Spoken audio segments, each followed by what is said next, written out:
Hey everybody, what is going on? So I wanted to make a quick video. I've had a couple carriers call me, and it's funny, but it's not funny in terms of how I'm going to describe this. Carriers will call me and be like, "Hey Paul, I know this is a really simple question, but I need you to explain this to me." But a carrier calling saying they don't know how something works and saying, "Hey, I apologize for asking what I think is a silly question."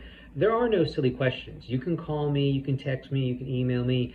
There's no silly questions. And I want to press it in saying that with, if you've never done something before, you've never done it before. You don't know how it works. You have to do it to figure out, oh, that's the wrong way to do it. Oh, okay, trial and error. This is the right way to do it. So don't ever feel silly or funny asking me questions saying, hey, this might sound like a silly question. I don't know how this works. Can you please explain it to me? Well, it's okay. It's your first time.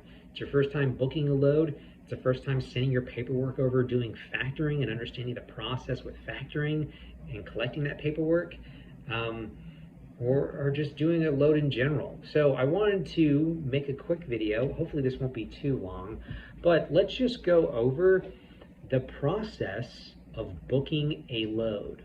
What is that? And some of the key details that you need to be kept in the loop about, that I'm going to be able to give you a heads up about, as opposed to learning it on the back end, being like, damn it, I should have asked that question to that broker, could have got a little bit more money, but I didn't know. You didn't know because you had never been in that situation before. So I wanted to paint the picture so you have a clear understanding. So let's go over that today. And again, we're just going to go over the process of booking your first load. So let's assume this scenario, you're not using a dispatcher, it's you. You are going to pick up the phone, call a broker, and book a load. So what you're going to do is you're going to log on to the load board. Hopefully it's the DAT load board. That's the one that you've logged on to, and you have that top tier platinum subscription. There's copper, silver, gold, platinum. For your first 6 months, you should be using the top one because there's more tools, resources, and buttons for you to click on to learn about the tool. You're only as good as your tools. That's as far as you're going to get. As good as your tool is, as far as you're going to get. And you need to master your tools. So let's say you're looking at a load board and you see a load, and let's say I'm going to use the example, I'm in Atlanta, Georgia. That's where I am right now. I see a load posted for Norcross, Georgia, which is north of Atlanta, but my truck is located in Atlanta. I see a load that's posted in Norcross, Georgia. Okay, it's going to be a letter on that load. It says DH, deadhead. Rolling empty, the distance that you need to travel, empty to get to that shipper location. DH stands for deadhead. You're going to want to look at that. It's designated on the load board. You don't want to book loads with brokers where it takes 150 miles to get to the shipper and pick it up. No, you want to find something close and local to you. So pay attention to the DH, deadhead, and whatever that number is. So from Atlanta to Norcross, I'm looking on the load board. I see it says, okay, deadhead, 10 miles. Rule of thumb that you should be using, 50 miles is equivalent to 1 hour with no traffic with a truck on the highway.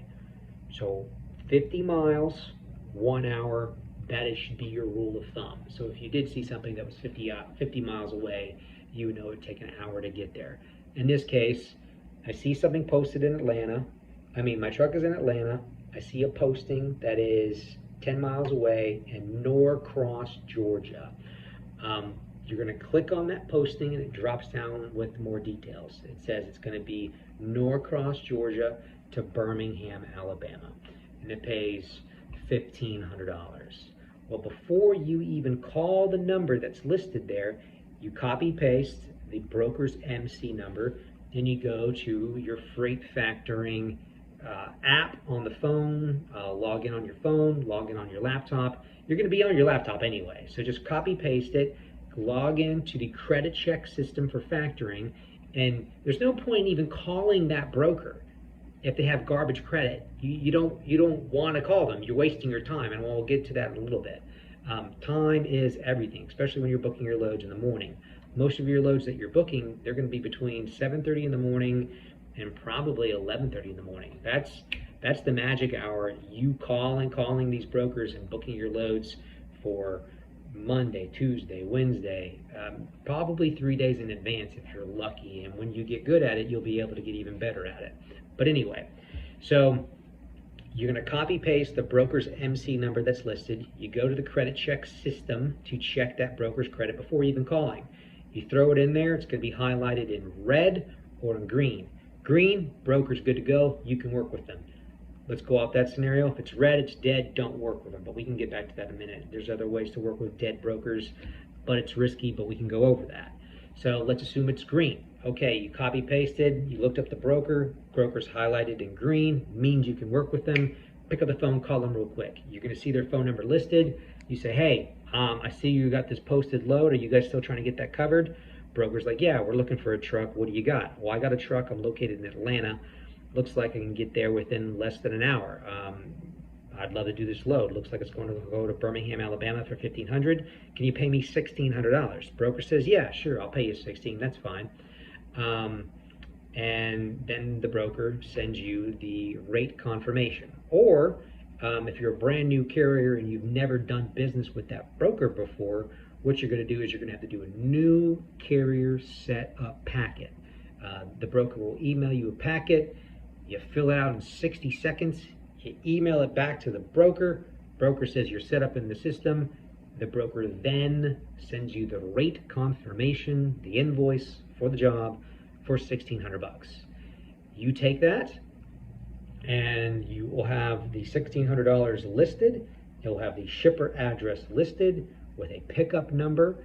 You'll have a delivery address listed with a delivery number, and it will have a inventory list, quantity of how many pallets, how many boxes are going to be loaded onto your truck or your trailer.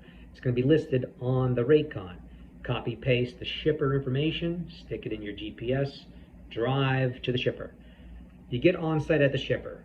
Here's a detail that more carriers definitely need to be doing this. I used to be a broker, so when a carrier would do this, it'd be like, damn, that's a good carrier. I'm saving their information. I want to keep calling these people back. Reason why I want to keep calling them back is, one, they're local to the shipper for being able to pick up my load. They're local, so that means they're going to be in the area often. So I'm going to call their information, save their information. I'm going to call them regularly, just as you need to be saving that broker's information because it's a local shipment that you can call on a regular basis. Why hunt for loads on load boards when you already have the contact information saved from this guy that you just booked the load with? Save his information. Call him back next week and be like, yo, do you got another one of these? Let's do it for the same price. Perfect. Give it to me. Works that way. So I'm all over the place. What the heck was I talking about? You get to the shipper location, on site at the shipper. When you arrive on site at the shipper, the broker is going to be constantly calling you, hey, what's the status of the truck? What's the ETA to the shipper? Have you arrived on site? Have you departed the shipper? Have you made it to the receiver? Have you left the receiver? Is everything offloaded? They're going to be calling you left and right. They're not going to call you and be less harassing to you, but they're just doing their job. They're trying to track the load, and they're doing that by calling you, asking for an update on the location of the truck.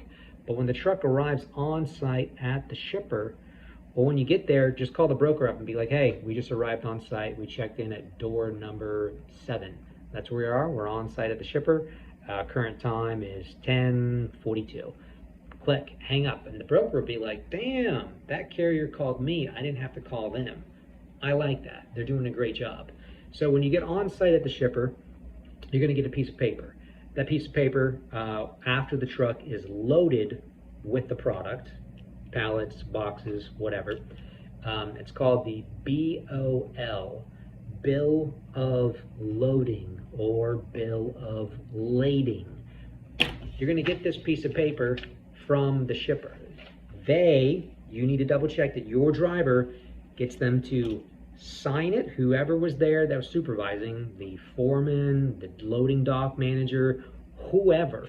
They need to sign their name, and they need to put the date and the in and out time, when you arrived on site and when you departed the shipper. You need to get it signed. Very, very important. Then you take that piece of paper, and you can take the Raycon and the BOL, and if you need it advance, send that over to the factoring company, and we can advance you half of the value of the load. So 1,600 divided in half, we can advance half of that to the carrier. Or you don't have to do that. Some carriers do say they need to put fuel in the truck and they want to get an advance on this and get that money, half of it in their bank account right now, and send it to their wife or send it to somebody else, or make a payment on some bill, or they don't, but it's an option. Take your paperwork, turn the keys back on, start driving to the receiver. You deliver the load, you get on site. Actually, back up real quick. You're leaving the shipper, you call that broker back and be like, hey, we're departing the shipper right now, we're loaded, we're out of here, and our departure time is 11:40. And the broker will probably be like, hey, that's awesome, the BOL, I want a picture of the BOL to double confirm that you have picked it up. Take a picture of it. They don't always do that, but sometimes they do. Take a picture of the BOL, email it to the broker. Broker just wants that to confirm on his end that this carrier isn't lying to him and you guys actually picked up the load. Or you could just make this a rule that you do all the time, which would be even better. Just send them a POD. Send the BOL, bill of lading, showing the broker that you picked up the load. Broker would greatly appreciate that, and it's just more professional. Why not? If you have a way to differentiate yourself from other carriers and stand out doing a great job, do it. It's not going to take too much effort. Take a picture, email it over. Simple. You're going to get to the receiver location. When you get to the receiver, do the same thing. You've arrived on site at the receiver. Call the broker. Hey, it's the next day. It's 8 a.m. in the morning. We are at the receiver. We're in dock number 2. We got here at 8 a.m. in the morning. We're here. Hang up. Broker's happy that you called them. They didn't have to call you. And then they unload the truck. Truck is being unloaded. When it's finished being unloaded, you're going to get a piece of paper. It's called POD, Proof of Delivery, POD. Make sure the foreman, the dock manager, whoever, they sign it with their name. They date it, that date, and there is an arrival time and a departure time for delivering the load. Now you got 3 pieces of paper. And sometimes the BOL is also the POD. It's just 2 pages to it, or they just flip it over. And the signatures for arrival, departure, shipper, arrival, departure, receiver, they're all there. So you're gonna have 3 pieces of paper and you're done. The job is done. You call the broker back and be like, the load is delivered. I have a copy of the POD. I'm gonna get dispatched with my factoring company. If they want a picture of the POD for proof of delivery, you can take a picture and email it to the broker. You don't have to, but you can if they ask you to. Or you can just do it because that's just part of your operating procedure, that you're gonna have your standards that you do business with. So you now have 3 pieces of paper. You have your rate confirmation that you negotiate from the very beginning. You have your BOL and you have your POD. Take out your phone, picture, clean, clear, crisp pictures. Why? Because the pictures you take, you send them over to your factoring company. We need to review them. Okay, this is for $1,600. It's going to pick up in this location, deliver in this location. This is the quantity of freight that was loaded on the truck. It looks like this is the BOL, and this is how much was actually loaded on the truck. So that matches. Okay, it gets the receiver. Okay, receiver says that this much was unloaded, so that matches too. Everything has to line up. And if something doesn't line up, well then things can get confusing. And I have another video down low that talks about Raycons and BOLs not matching. Go watch that video. That's very important that you check that out. Talk about educational and avoiding just asking simple questions and avoiding mistakes that are going to be time extensive if you don't get that right. But please go check out that video. But that's it. So the CRM, Client Relationship Manager, that's here at G Squared, that is responsible for collecting your paperwork, she is responsible for verifying everything that you have sent her. It's all legible. She can see the load number of this load from Norcross, Georgia to Birmingham, Alabama. There's a load number. There's a broker phone number. She's going to call the broker once, twice, 3 times, maybe 8 times, trying to get the damn broker on the phone saying, hey, did you give this load number 12345 to trucking company Falcon Freight for $1,600? Okay, great. Did they say they delivered it? They did? Okay, great. She confirms it from the broker.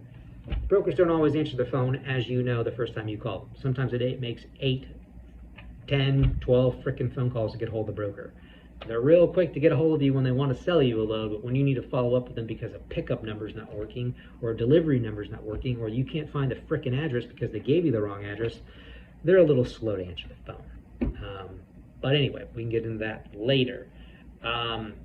So the CRM, Client Relationship Manager, like I said, when you work here at G Squared with me, you get 2 points of contact, real human beings. There's no automated system, you know, press 3 to get transferred to. No, this is my cell phone right here. You have my cell phone number. I have people that text me. I was up in Chattanooga, Tennessee, like 2 weekends ago, and one of the carriers that I work with, he's texting me at 3 a.m. in the morning. I'm like rolling over, looking at it. I'm like, dude, I'll text him a little bit later when I wake up. But people are texting me all the time. The client relationship manager, you can't text her at 3 a.m. in the morning, and you can't get a hold of her on the weekend. Maybe you can, but you probably can't. But you can log in and do credit checks on the brokers with your username and password that we give you. So you can do those credential checks all by yourself. If it's green, it means it's good to go. If it's red, it means it's dead. And if it's yellow, it means further consideration is needed for a better investigation of what's going on with this broker. And I have some tricks to that too. There's another video, you'll have to click on that. If it's highlighted in yellow and you click on that button for more information, and if all of those are green, you can work with them. But you should also be asking those brokers if they have quick pay, just as a plan B option. Just have it in your back pocket. You want to factor it, but let's double check that quick pay is an option if something's wrong, if it's highlighted in yellow. But we can get all into that later. I know I'm going over a lot of information. So let's go back to the Raycon, BOL, and POD. Your client relationship manager, you've taken pictures of all these, you've emailed them over to her, she's reviewing it, she's now calling the shipper to make sure it was picked up, she's now calling the receiver to make sure it's picked up. There were no fuel advances, there were no detention, there was no lumpers, there was no driver assist, and we can go over that too. And once she verifies everything, you get us that paperwork before 3:30 in the afternoon, we give you a deposit the exact same day. If it's not before 3:30 and you do it between 3:30 and 5 o'clock, that's fine. We'll deposit the money the next day, 8 a.m. whenever your bank opens up. So that's the process of booking a load. You might have to watch this a couple times. Looks like I'm already at 17 minutes, and there's a couple things that I still want to go over. Another thing that I want to go over is, let's say today's Monday, okay? Let's say that you've booked a load with a broker and you're arriving on site at a shipper to get loaded with product, to get loaded up, to pick it up. The rule of thumb when it comes to detention, I need to notate this so I don't forget it, this 10%, and we'll go over that in a second. So you arrive on site at the shipper and you get there at 8 a.m. in the morning. Well, there's detention. Detention is what is used as a descriptive word for loss of use of time. You've wasted the time of the truck. So meaning if you arrived at 8 o'clock in the morning, 8 to 9, you're not loaded. 9 to 10, you're not loaded yet. You haven't picked it up yet because the warehouse is busy and they haven't gotten to your truck yet. You've been there for 2 hours, 1 and 2, okay? 2 hours free time. That's the industry standard. Your truck can wait on site at a shipper or a receiver for 2 hours for free time before the clock starts for them, the broker, needing to pay you detention, loss of use of time for the truck. Meaning, rule of thumb is kind of $50 an hour. So you get there at 8, it's 9, you're not loaded yet. 9 to 10, you're not loaded yet. 10 to 11, you're not loaded yet. 11 to 12, you got loaded. Departure was 12 noon. That's when you got loaded. So that means there's 2 hours of time that were past the first 2 free hours. So you were there for technically 4 hours. But the first 2 hours are free. Second 2 hours, you need to be paid for your time of sitting around waiting. That's the industry standard.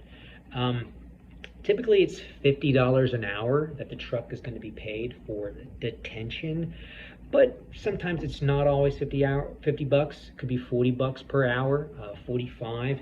It depends on what you negotiate with the brokers. I used to work with some brokers that just shady stuff. It's like, oh, they're customer Publix. They gave them $70 an hour for detention. Well, we're just going to give the carrier 50 bucks an hour, and we're going to pocket that $20. So the broker makes 40 bucks for 2 hours, and he's paying the carrier 50 bucks per hour, when the carrier should really be getting all of it. But there's no way that you're going to be able to know that. You just need to do the best you can. Say, hey man, industry standard, this is how you need to say it. Your verbiage, when you're talking to the broker on the phone, hey man, I really need $50 an hour for me waiting here for 4 hours on your shipper that it took that long to get me loaded. I need you to pay me 50 bucks an hour. And just be persistent. Say that over and over again, and you'll catch more flies with honey than you do with vinegar. But that's really what you need to say. Man, this has already been 20 minutes, and I got more information I want to go over. Appreciate you hanging in there with me. So just be persistent and be polite, and they'll probably just do 40 bucks an hour, but it doesn't hurt. If you don't ask, you'll never know. So ask for 50 bucks an hour. Another thing is called a layover. So let's say you do a load that's a pickup in, again, I live in Atlanta, so I'm using that as a location. Let's say you pick up a load in Atlanta, and it's going to go down to Savannah, Georgia, the port down there. And it's going to be same day direct delivery. The broker's going to say that. I want a direct delivery. Direct delivery means pickup and delivery same day. Just the verbiage, you'll catch on. And you pick it up at 8 a.m. in the morning, and the delivery is supposed to be at 4 o'clock in the afternoon. Monday, pick it up 8 a.m., delivery 4 p.m. On Monday. Well, what if something happens to the receiver? You get on site at the receiver, and the power's out at the receiver.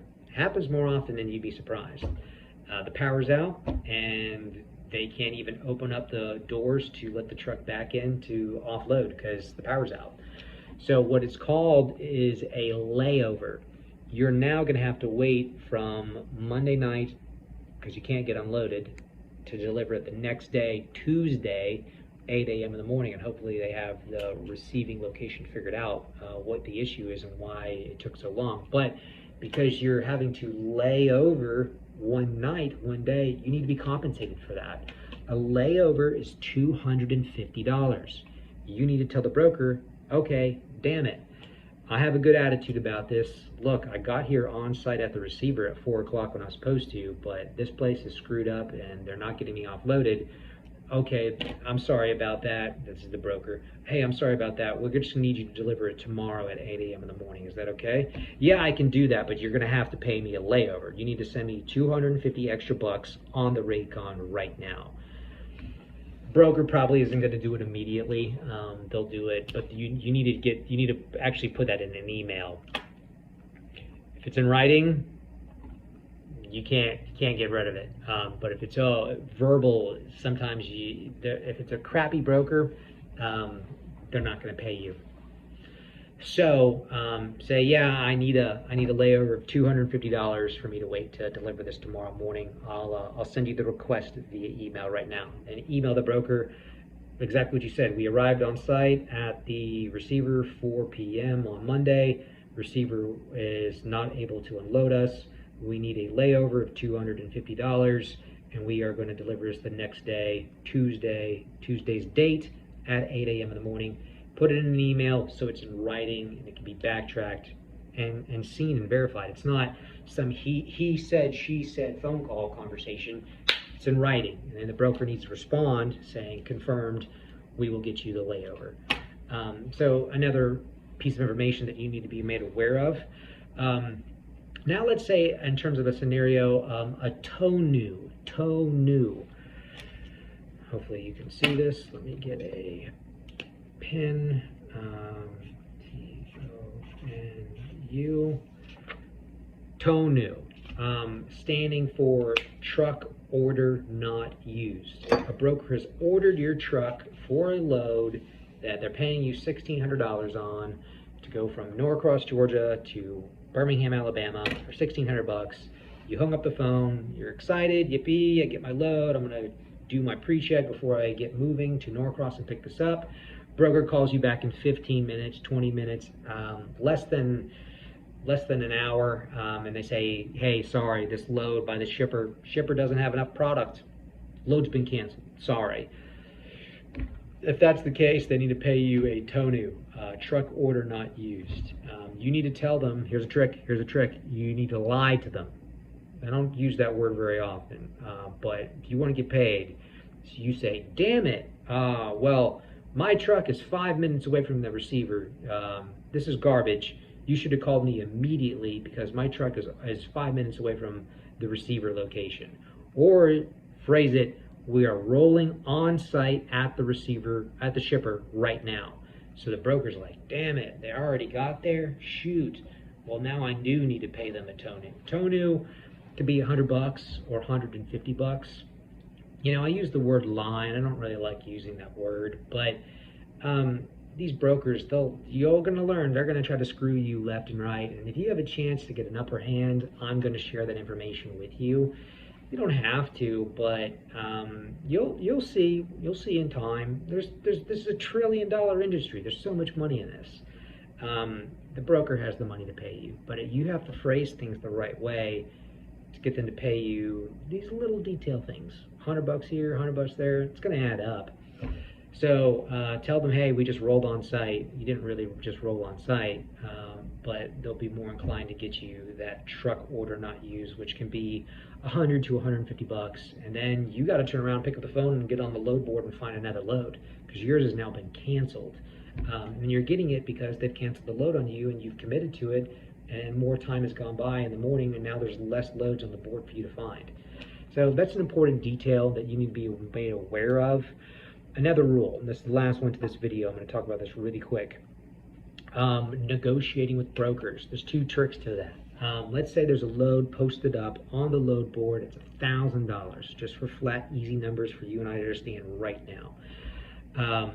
It's posted for $1,000. As a broker, former broker, I used to work for Nolan Transportation, NTG. Ugh, what a baptism by fire, but they stole like 30 grand from me. That'd be pretty helpful. Anyway, the rule of thumb for a broker, the brokerage says to that broker that they're working for, TQL tells their broker, you need to make 10% on every single load that you broker out to carriers. So if it's posted for $1,000, that means that broker actually has $1,100 from the customer. So when you call in, be like, hey, I see you got this load posted up for $1,000. You know, meet me at $1,050, $1,050. I'll do it for you. And depending on the broker situation, they'll be like, sure, they're making $50. They make 5% on that load. They're not making 10%, but they'll make 5%, and they'll be happy with the $50. But that's what you need to know in terms of your negotiating wiggle room. If you see something posted, $1,300, $1,600, $2,200, 10%. That is the rule of thumb. Do the quick math. You know that's the chunk to negotiate, and just hit them in the middle. Meet them in the middle. Say, hey, that's what I want. That's what I need. Or let's go back to the example with the $1,000 because that's simple math for me right now. We used to do this at Nolan Transportation. This was a game. If you ever seen The Wolf of Wall Street or The Boiler Room or any of those movies, it's just a sea of desks and computers. It's like a football field. It's an office that's that big, and we're all doing the same thing. We're not selling stocks to people. We are talking to two carriers at the same time trying to sell one load, and I used to sell 500 loads a month. That was my job. But what was I driving at? We would play this game with carriers, and it's called Pick the Random Number. So you call up that broker and be like, hey, I see you posted up for $1,000. I'll do it for $1,050. The broker's like, nah, I'm not gonna do that. I'll do it for $1,000 flat. That's what it's posted for. And be like, nah, I'll do it for $1,037. $1,037. And it's kind of like, where the hell did he get 1,037 bucks from? Like, that's not in increments of 25. Most people go, hey, I'll do it for 1,025, 1,050, 1,075. You're doing in increments of 25, or you do it in increments of 10. And typically when you banter back and forth negotiating with a broker, you're only exchanging 3 times. You're going from one number to another number to another number. That's the negotiation. There are certain people that do it much more than 3 times. I'm not going to describe those people. You know who they are. Anyway, but that's the rule of thumb to be able to negotiate in terms of knowing where that wiggle room is. And it's a game, and it's psychological. Yeah, I'll do it for 1,037. Okay, I'll do it for 1,027. And the idea is you've caught the broker off guard. It's like, where the hell did this weird random number come from? I guess fine, whatever. I'm not thinking about countering it with another negotiated number. I'm thinking about, this is confusing. Why did she just offer this random $1,037? We went from 1,050 to 1,037. Where did this number come from? Okay, fine, whatever. I need to get rid of this load. I need to get picked up. I'll just give it to the carrier, to the truck. I'll just give it to you. And you just throw them off guard because they're thinking about the number and they're not thinking about the next step in negotiating. So it works. It's not going to work on every single one, but the more you do it, you'll realize it does work. And it's psychological and it's proven. And we used to do it with hundreds of people every single day. But anyway, this video was way longer than I wanted it to be. Hope this was educational. Hope that this was good. We went over how to book a load, detention, tow news, layovers, 10%. That's the goal for a broker for negotiating. Anyway, I hope this was an awesome video. I'll catch you on the next one. If you need me, give me a shout. Bye.